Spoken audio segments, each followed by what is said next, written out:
एक बार बताएं, शायद आप लोगों को ये वाली बातें नहीं पता होंगी, मैं लिख देता हूं।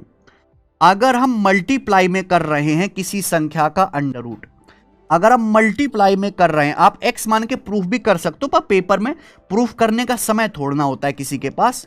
मल्टीप्लाई में कर रहे हैं, nth रूट है मेरे भाई, nth रूट, nth रूट, ये nth रूट है भैया। मल्टीप्लाई के साथ साथ अपन लोग डिवाइड भी तो कर सकते हैं, यानी कि a का nth रूट डिवाइडेड बाई, फिर उसके बाद ये फिर से a का nth रूट, फिर डिवाइडेड बाई फिर से a का nth रूट।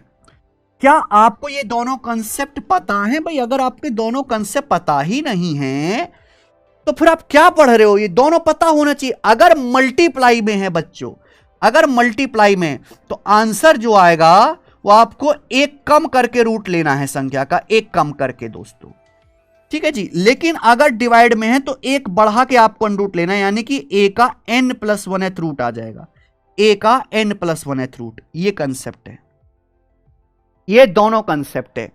अब यहां पे मेरे दोस्तों ध्यान से देखिए, √27 डिवाइडेड बाय √27 कुछ ना लिखा है तो इसका मतलब होता है अंडर रूट, पावर 1/2 होता है, पावर 1/2। समझ में आई बात? तो यहां पे एक बढ़ा के आपको लेना है, 2 में एक बढ़ा के, यानी कि 27 का क्यूब रूट लेना है, और 27 का क्यूब रूट दुनिया जानती है 3। तो इस सवाल का आंसर बेसिकली 3 था।